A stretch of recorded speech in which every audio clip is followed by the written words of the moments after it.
Great. Thank you very much for coming today. This is Bright Blue's Immigration Commission. We are doing a project at the moment trying to build a new balanced centre-right agenda on immigration. And there's various different elements to that project, including this commission.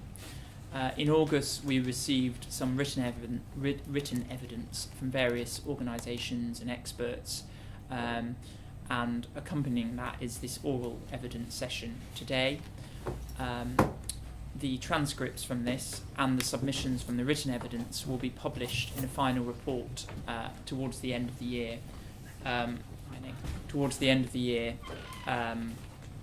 Where we'll be publishing a sort of select committee report where the evidence will be in the appendix and we'll be suggesting policies. The commissioners here today are from a range of backgrounds and with different perspectives. They won't necessarily endorse everything we say in that final report, but no doubt they'll have some searching questions for you today. So how we're going to play it is that I will ask you to say some introductory remarks. If you could introduce yourself and say your thoughts on how the immigration system currently affects education, research, skills and innovation, and perhaps what could change, and then we'll open it up to questions from commissioners. So if I could start with Matt Smith. Good afternoon, I'm Matt Smith, I'm the director of the think tank, the Centre for Entrepreneurs. Our interest in this is obviously coming from the entrepreneurship perspective and looking at how we retain as many people in the UK and attract as many to come to the UK and start businesses. In March, we released a report, Migrant Entrepreneurs Building Our Businesses, Creating Our Jobs. Happy to send copies on to each of you. We proved that 1 in 7 of all active UK companies are founded by immigrants. We proved that non-UK nationals are twice more entrepreneurial than UK nationals. We proved through YouGov polling that the British public recognise and acknowledge the positive contribution that immigrant entrepreneurs make to the UK and support and endorse policies to attract entrepreneurs and retain graduate entrepreneurs in the UK. So that's some background. We've got raw data of YouGov findings around this that we're happy to share as well. My particular interest is looking at the graduate entrepreneur visa and how at the moment we are failing to retain highly talented graduate entrepreneurs in the UK. Okay, thank you, Matt. If we could move now to Shreya. Hi, I'm Shreya. I am the NUS International Students Officer. Firstly, thanks a lot for inviting me to the panel today. Our perspective from NUS will come here mostly from the student experience side and how students can actually contribute to the UK economy and society as well. As International Students Officer at NUS, I know the value which international students bring to the UK society and economy. And I know that we are all united in wanting to make sure that the UK continues to benefit from this contribution. However, I'm concerned that the current immigration policies, including the net migration cap and the immigration bill, are having a negative impact on student perceptions of studying in the UK. In addition, many of the processes for incoming students, including credibility interviews and police registration, are harming the student experience. This is all harming perceptions of how welcoming the UK is around the globe. International students also bring huge economic benefit, not only when they study here, but also after they graduate. International students want to stay in the UK to work after they graduate. This represents a huge economic investment for the UK and for the international students themselves as well. However, we are concerned that the current policies are damaging this potential. We have a number of recommendations that I want to share with you today on how we can make sure that the UK is an attractive place for international students to study and then work with all the economic and social benefits this brings for the UK and to international students themselves. Thanks. Okay, thank you for that. So sorry, just so I'm clear, the main two things you flagged up was police registration and credibility interviews. Okay, great. Okay, Nick. Thank you. I'm sorry I was a few minutes late. I went to the original venue. But I'm here now. So I'm Nick Hillman. I'm director of a small think tank, specialist think tank called the Higher Education Policy Institute. But some of my views on this particular topic are also informed by having been a special advisor for 3.5 years to the Universities and Science Minister, the previous Universities and Science Minister, as well as being an election candidate in 2010 in a university city.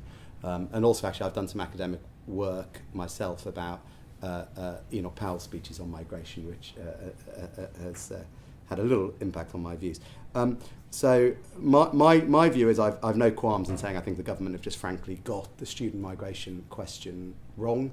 Students shouldn't be in the target. I think there was a failure in policy making when the target was first announced and set, and at some point they need to face up to that and have a U-turn. Students are temporary, they're largely contributors to the country, and they're low users of public service. And I think I agree with what we just heard from the NUS, that there are educational benefits as well as long-term soft power benefits.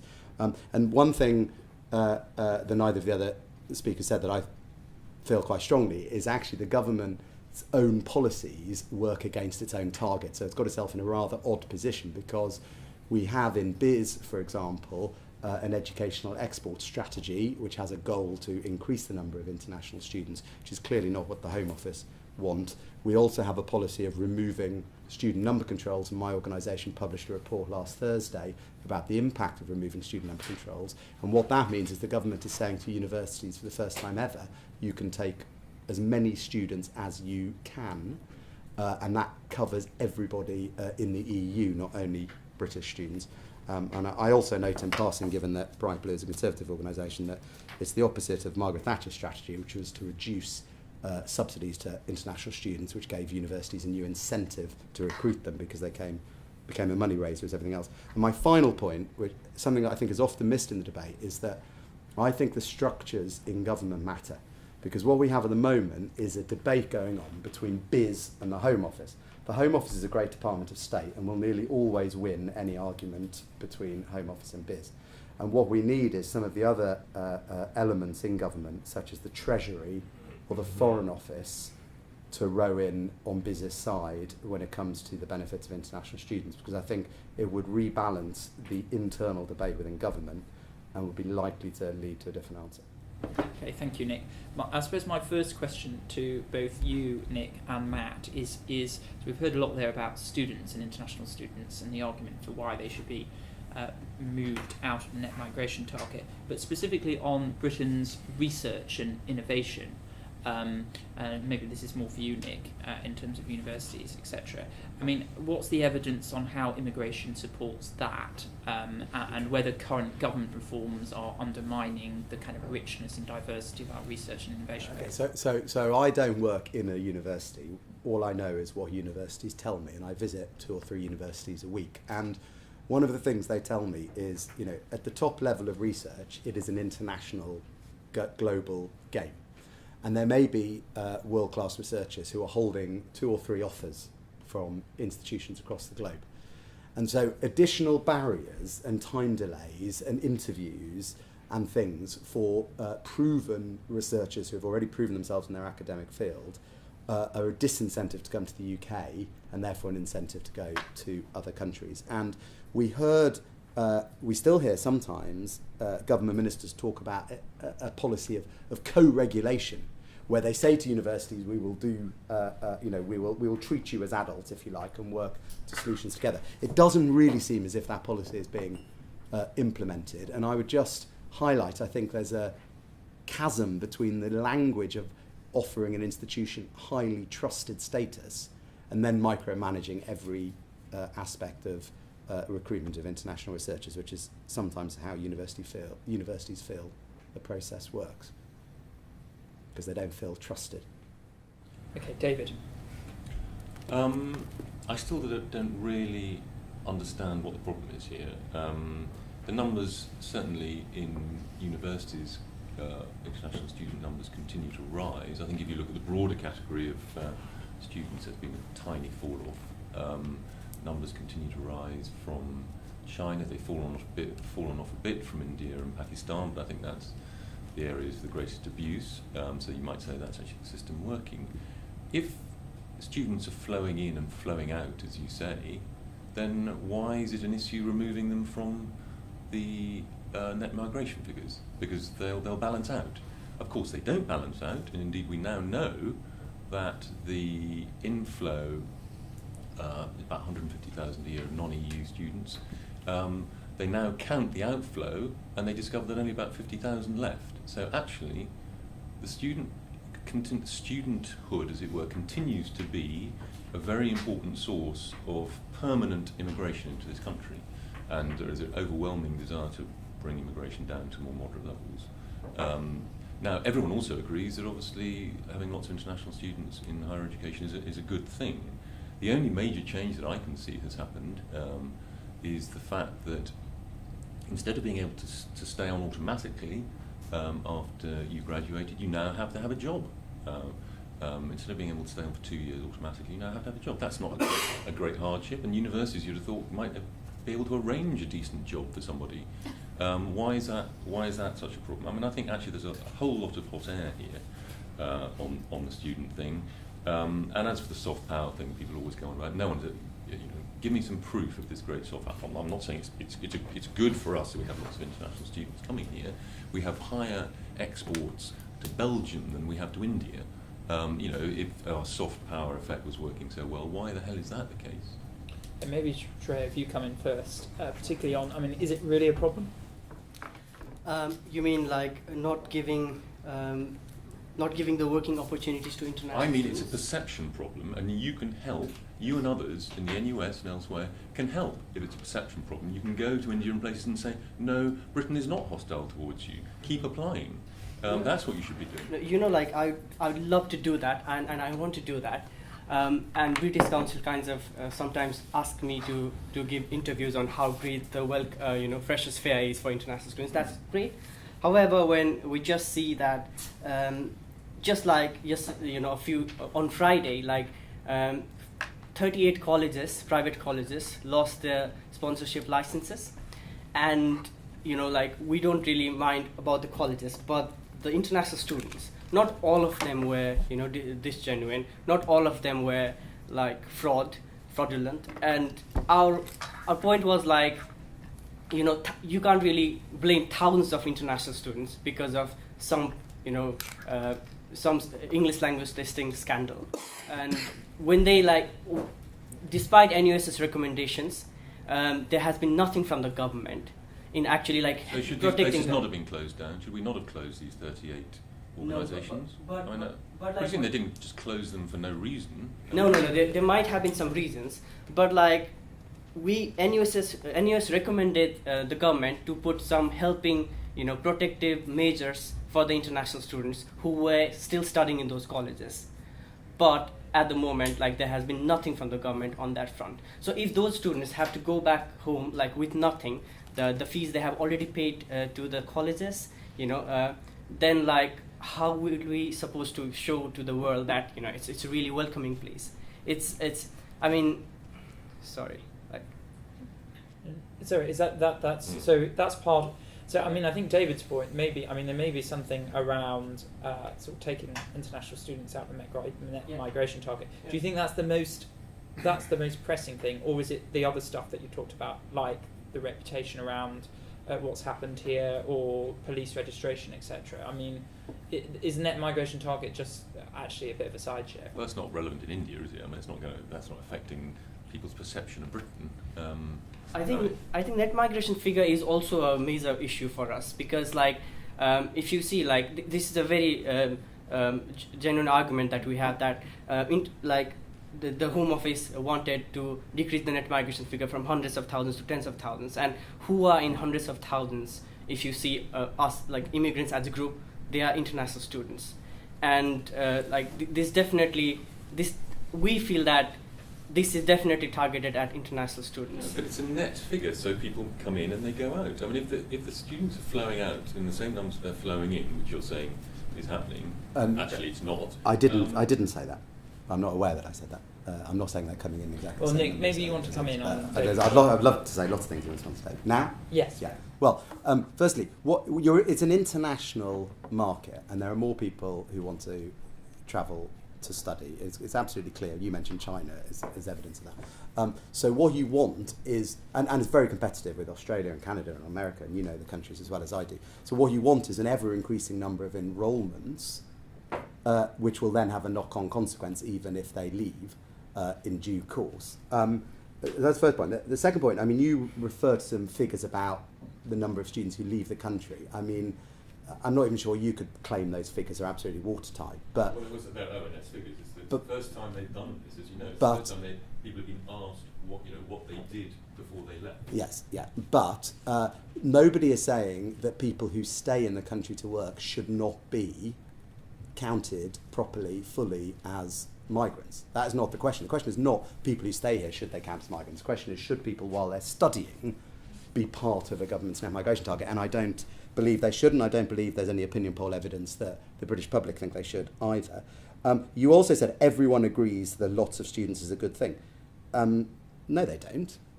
They don't. I mean, the Home Office doesn't believe that.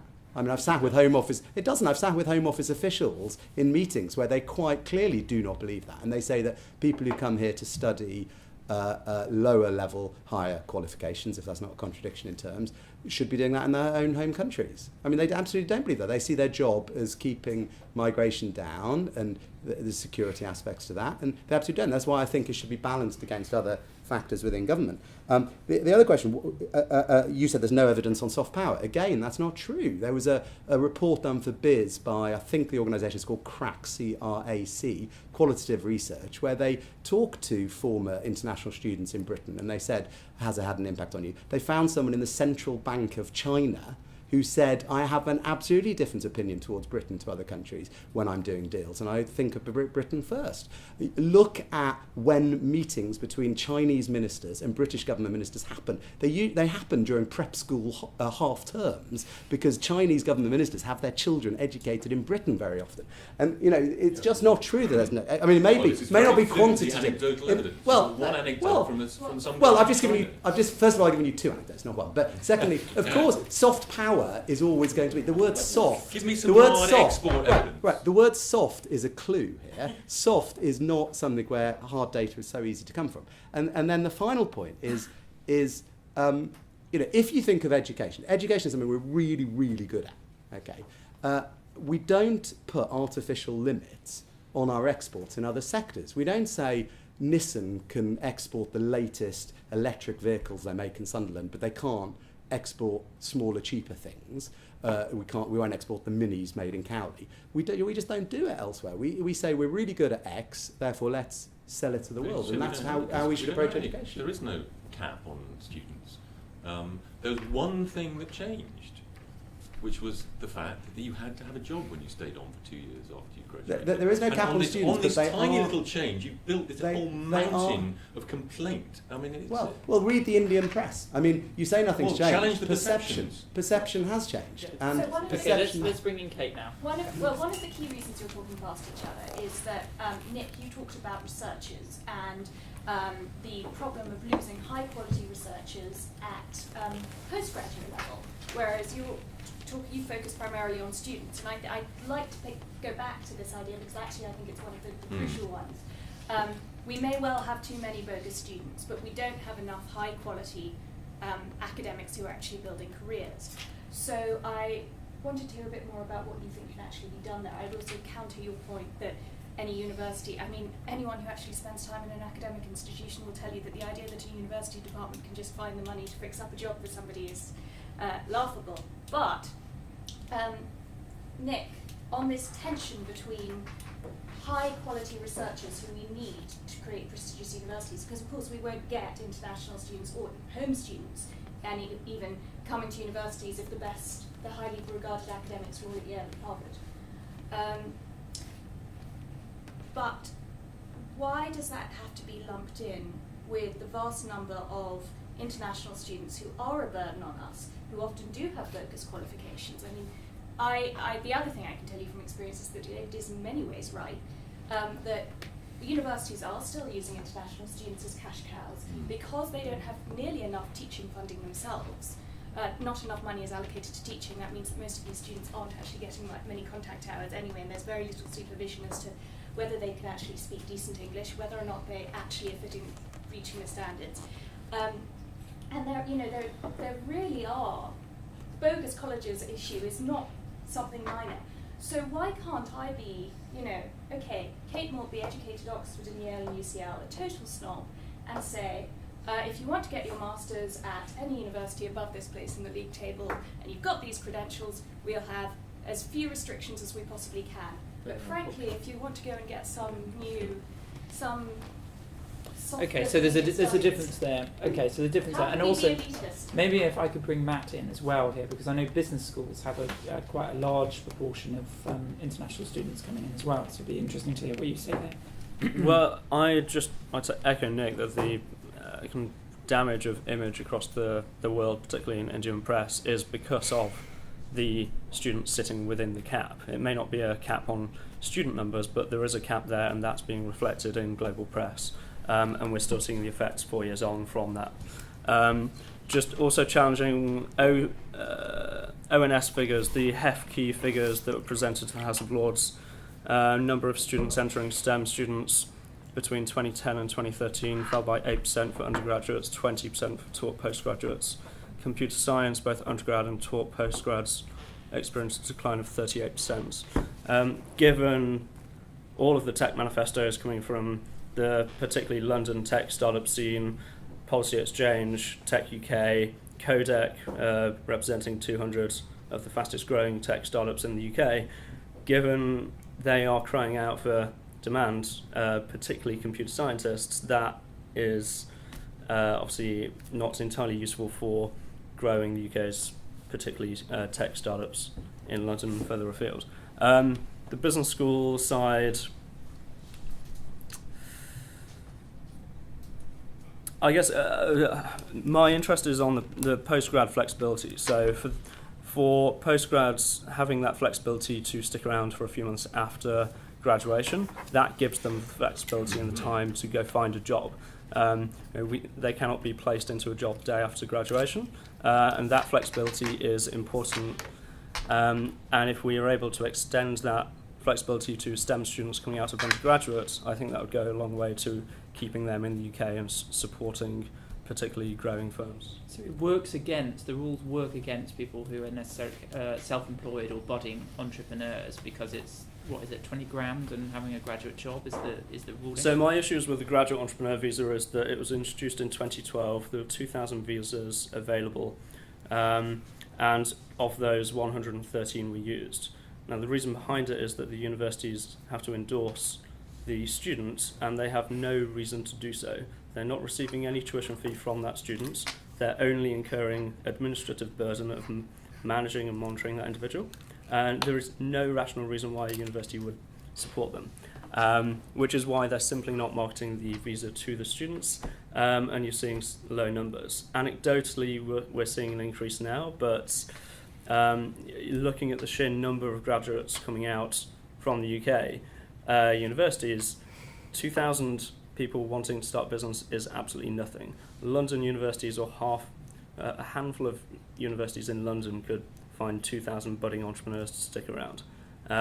So I think we need to review how that endorsement process takes place, and try and retain as many talented entrepreneurial young people as we can in the UK. Do you really think you need a STEM degree to start a business? No, any degree at all. But the focus is always on priority for STEM. Well, for example, last year they doubled the number of visas. They allocated a number of visas to the business schools explicitly for MBA students, and then their change in March this year removed that allocation because they realised that not enough MBA students were taking up that visa, and expanded it back out to all degree subjects again. Again, there hasn't really been any analysis of the degree subjects behind individuals taking the graduate entrepreneur visa, so we can't be clear on that. Okay, all right. Nick, you want to come? Just to respond to Kate's point, because I think there are various things muddled up together, if I may say so, in Kate's remarks. She talked about bogus colleges. I think it's very important, I'm sure I speak for the other two members here, that we are not here to endorse or support bogus colleges. In fact, legitimate colleges want the bogus colleges rooted out more than anybody else, because it's their perceptions of them that are taken into account. Notwithstanding, of course, a very important point from the NUS, that students who come here on false promises, find out they're at a bogus college, deserve some support from the UK. I do believe that, and from the UK sector. But you asked, could we be snobbish about it? Could we say someone can come and study at Cambridge or not at somewhere else? I mean, I personally wouldn't do that. We don't do that in other export areas, and it produces very strange distinctions. You mentioned using league tables. If you're coming here to do a Tour Masters, and the basis of what institution you can study at is the basis of a league table that is entirely predicated on research, it would be a slightly odd thing. And the final point, you said what specific changes could be made. I mean, you really need to put that question to institutions, but I'll give you one example. When I spoke to Cambridge, they said, we are told by the agencies, we have to account for all the time of our academics. What if they leave Cambridge for a week to go and work in the British Library? Or if they go to another part of Europe? Are we really saying that academic has to account for every minute of their time to the university? Because they wouldn't have to if they went to Stanford, and they wouldn't have to if they went to a Melbourne university. So it's just not, there isn't a level playing field. Okay, very interesting. Sunder. I don't see why the politics, the international students issue should be difficult. I mean, certainly the research British Future has done shows there is just very broad public support across party, especially strong from Conservatives, and that UKIP supporters are split down the middle. So keep and increase the number of genuine students is actually the position. I think the Liberal side should do more on the reassurance about policing and so on. And the fact that David thinks all the genuine students are good, the real politics should be in the post-study bit, and where the politics of that. I think there was a failure, and it's an interesting point about the Treasury should be in the discussion for the case to be made to the people it needs to be made to, which are the centre-right candidates, the centre-right MPs, the centre-right opinion formers, and it's often pitched in a more liberal direction because the NUS and the Vice Chancellors are all the people who like all the forms of immigration. This is the bit that's more popular with the people who are worried about the other bit. So I think more reassurance on handling any local issues. The bit that's very unpopular, I think, is the elitism version of it, because if it's a good thing, let the good thing be spread about, and if it brings the odd bit of pressure on surgeries and so on, let the pressure be spread about. So I think you ought to get quite a bit of why would Plymouth be cut out of the global race in this respect. So I think keep and increase all the good genuine students is where the politics ought to be able to go, and it's a political failure, I think, for the right not to have being brought on board there. And so I think it was a very important thing for right-wing voices. Let's ask Matt a question about his entrepreneur stuff as well. I mean, it's a very good report. You undercount the amount of migrant entrepreneur businesses and jobs, because the migrant citizens who are really I was going to say that 1 in 7 isn't as impressive a figure as it sounds, given that 13% of the population are immigrants. Yes, it's only slightly disproportionately higher. But more than half of the immigrants are citizens, and this doesn't count any of the migrant citizens' job creation or job companies. So it'd be nice to have to have the real figure,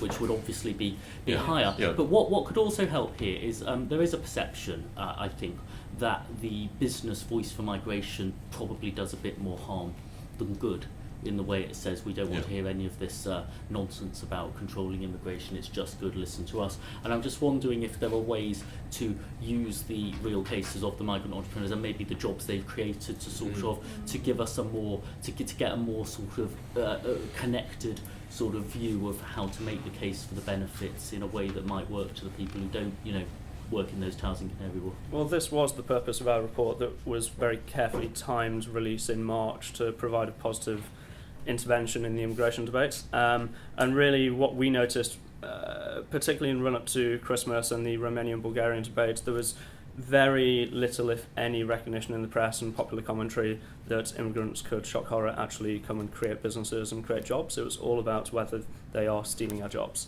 And there had been no real quality research up until this point. The numbers, yes, I mean, we've done the most accurate figure we can reach by looking at the nationality of founder directors of active UK companies. That doesn't look at any individuals that have taken British citizenship. It does not include self-employed, and it probably misses out a few others as well. The job creation on that side, again, could take further research to get a hard figure. What we looked at was the migrant-founded or co-founded businesses with 1 million to 200 million turnover a year, and they report 1.16 million jobs, which again is representative of about 14% of that segment of the economy. I think the public opinion on this side is interesting, and I think it can reinforce a positive message about immigration to the population. So while only 3% of those surveyed believe immigration should be increased, 15% believe the number of immigrant entrepreneurs should be increased. 50% of the population believes the government is doing the right amount or should do more to attract entrepreneurs. The same amount with graduate entrepreneurs staying in the UK. The positive contribution, 44% of people believe immigrant entrepreneurs make a positive contribution, while only 26% believe immigrants at large make a positive contribution. So can I ask you a question about that? So you were looking at migrant founders. Yes. Did you look at time when the businesses? So these are all active UK companies. It's a snapshot of the UK business ecosystem, but not as when it they were was in founded, December. that sort of thing. Not, they were No, founded since 2004, for example. One piece that I wanted to do, and we ran out of time, but I think still has merit, is looking at companies founded by European nationals since 2008, because I believe we could prove an influx of European nationals. That would be a more convincing argument to make, wouldn't it? I mean, if you're not looking at when those companies were founded, they're not going to be reliable, particularly reliable. But I thought you said you had broken it down by national origin, country of origin. No, Yes, I'm we've. asking at what point were those companies founded? Right. So this is, we've got snapshots of. Tell us, who are the most entrepreneurial and the least? Let's see, Ireland, India, Germany, US, China, Poland, France, Italy, Pakistan, Nigeria, Australia, Netherlands, Norway. So a fairly mixed bag. That's a league table. That's a league table top 10 in terms of entrepreneurs and companies. So, I mean, very interesting on the analysis side, but you've talked about the graduate entrepreneur visa, but is there anything else that the government is doing which is harmful to entrepreneurs specifically, and what more could be done? Well, I think the graduate entrepreneur visa requires the most work to fix, because it's simply not fulfilling its potential anywhere close. I would want to see the number of people applying to that reaching up towards the 2,000 figure to allow us to lobby to remove that cap and get even more entrepreneurs staying in the UK and starting businesses. I think on the... Any ideas of what you would change about it? I would allow more institutions to endorse, so accelerators, incubators, angel investors. I would increase the remit of the Sirius programme as part of UK trade investments and allow them to endorse far more numbers. Sirius programme is a programme as part of the Global Entrepreneur Programme of the UK trade investments, and it is explicitly headhunting the top graduate talent from business schools and computer science schools across the world to bring them to the UK to start businesses, while also supporting a few UK-based international students in sponsoring their visa in place of universities sponsoring. They have 100 of these total 2,000 visas available, and I would fully endorse increasing that and letting them endorse as many as they wish. But I think on the wider basis, the Home Office has been very responsive to challenges on Tier 2, the introduction of exceptional visas for Tech City UK, for startups. These minor changes that are being done behind the scenes does show a good level of understanding. The minor tweaks around the graduate entrepreneur visa and clamping down on fraud, the introduction of the genuine entrepreneur test in January around the graduate entrepreneur visa to stop basically fraud where individuals were halted from using post-study work visa. They were trying to get in under the graduate entrepreneur visa. So all of these changes have shown that the Home Office can actually kind of implement these things and respond to the business community's kind of concerns fairly well. It's just the top level execution of graduate entrepreneur visa and the overall messaging of immigration that's potentially putting people off the UK. Very interesting. Good to hear some positive stuff that the government's doing. And the Home Office at that. And the Home Office, yeah. So that's very interesting. I think we're going to round it up very soon. I think it's naive, to be honest, because I don't think it is out of the goodness of the heart of the Home Office. It is under pressure from number 10 and people. And I think it's a reflection of the problem, not of the solution, that we have these small-scale schemes that help certain favoured groups, but doesn't take a broader view about the benefits of the UK. And I suspect you'll find some of these schemes have almost been forced on the Home Office against their will, and the Home Office's goal is to keep them as small-scale as possible rather than to be constantly expanding them. And can I say one other thing, if we're about to wind up, which I do hope in your conclusions you'll consider whether or not there should be a Migration Advisory Committee review of the costs and benefits of international students. I mean, if there was, maybe your group wouldn't need to be meeting, but you never get a straight answer out of the Home Office when you say, they have this committee, Migration Advisory Committee, that is meant to look at difficult migration issues. This is a difficult migration issue that has never been allowed to go near them. And it allows Home Office ministers to say that international students come here are big users of public services. When there is no evidence for that at all. If you're young and single, you don't use schools, you're unlikely to use hospitals, you don't claim benefits, you may use some public transport, but on a campus university you may not even use that all that much. So there has got to be a question, what are they scared of? Why won't they put this question to the MAC? Are you saying then there's not been a comprehensive review of the costs and benefits of international migration at all? Of students, I'm talking specifically about students. Yeah, I'm not aware of one. Soraya, you wanted to comment? Yeah, so I just wanted to say something else as well. So for instance, we still stand by the fact that if we are in net migration figure, the aim is to decrease the number of international students. But even when you see side by side, we are not given the opportunity to work even afterwards the study. So post-study work visa, which was supposed to be there 3-4 years ago, now it's been cut off. And then there are so many provisions in graduate entrepreneur visa, which really discourages young international student entrepreneurs to actually start up their businesses here. So how will we actually work here if we don't have post-study work visa? Or how will we find jobs? Or how will we start startups if the minimum amount we have to invest is £50,000? If there's a really good actor, he or she doesn't really need £50,000 to start acting startup here, or sorry, I don't understand this. You have to have a job that pays £50,000. Yeah. To be able to stay on. In graduate entrepreneur visa. Yes. But what about just the post-study? It's visa? about 20,000. I don't know the exact figure. Yeah, that's a lot less. Yeah, I mean you can perfectly easily get a £20,000 a year job. No, but there's no time even to look up for the job. Is there if you don't get time to But isn't this one of the things that universities, they Yes, care they so do, much they do, about 'cause this, and they think this is so damaging? Why do they not help? Because the if you're a students get research those? because if you're a research chemist who is flitting from single project to single project, it's very hard to prove a £20,000 secure graduate earnings over the course of the year, whether or not you end up hitting 20,000 because you're moving from project to project to project. So that's a good example of why. Okay, just to finish off, just a question to the NUS, which was on police registration that you talked about and credibility interviews. You're calling for both of those to be scrapped, are you? Yes. Okay, and just talk me through the credibility interviews, just what's going on there. Especially about credibility interviews, we have problems especially with the in-country interviews. So when you have to go up for another course, you have to again give your credibility interview here.